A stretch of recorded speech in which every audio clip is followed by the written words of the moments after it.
Hello， 大家好，我就係有嗰句講嗰句，帶你講飲講食嘅廣州妹，跟住摸摸帶大家嚟返場糖分超標嘅度假之旅，睇下今次嘅海邊盲盒有啲咩驚喜先。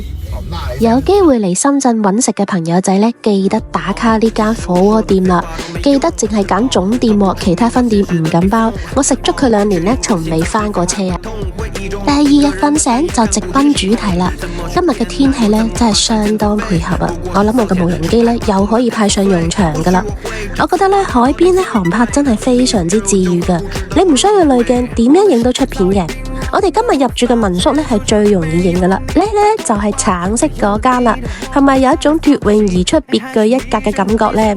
民宿獨特嘅設計啦，與周圍嘅建築形成鮮明嘅對比，俾人一眼呢就感覺到佢嘅與眾不同啦。咁你哋知唔知呢隻係咩色呢？我梗係知你哋想講咩啦，不過呢，文案嘅包裝手法係咁噶啦，冇錯，係橙色啊，就係愛馬仕橙啊。嗱，係咪包裝完之後呢，成個民宿聽落去呢都變咗酒店咁嘅感覺呢？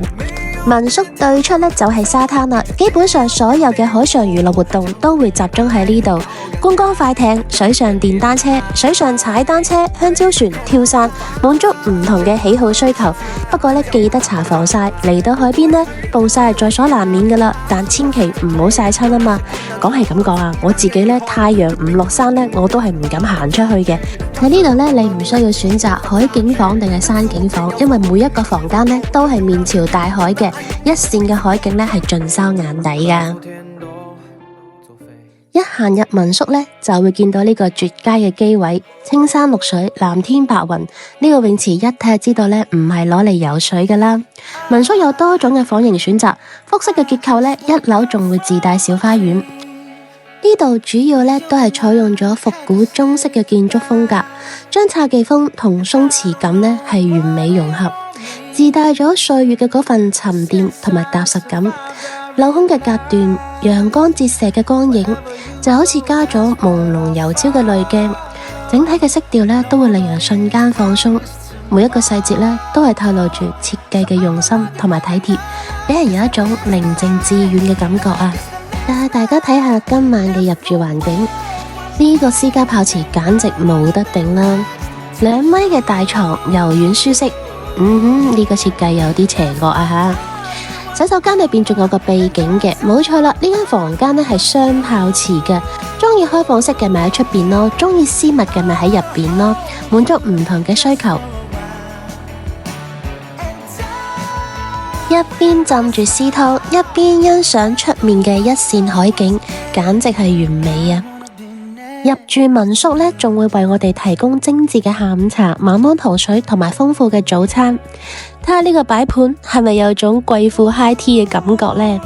民宿嘅附近呢，都係海邊餐廳啦，主打係食海鮮嘅，但價錢一啲都唔平，所以記得團購啊，咪先就會俾人斬到一頸血噶啦。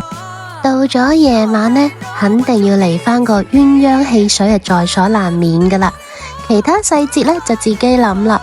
喺呢度呢，一定要同大家種草一個絲湯寶物。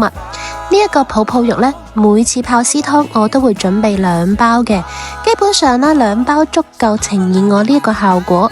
你知道啦，好多時候呢，露台泡池你睇到人，人又睇到你，多少都有啲尷尬嘅。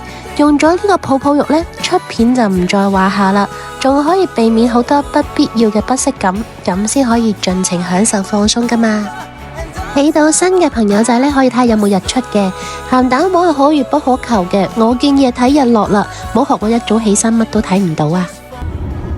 請忽略我哋2個嘅逗逼行為。其實呢條片呢，我喺半年前就已經拍咗噶啦，但因為佛系更新啦，所以速度有啲慢。不過我覺得情侶2日1夜遊，又或者係海邊度假呢，係唔會受季節性嘅影響嘅。的而且確呢，呢一個海邊民宿我真係非常之推介。有興趣嘅朋友仔呢，記得關注、點讚加收藏，有機會再介紹好嘢俾大家。拜拜。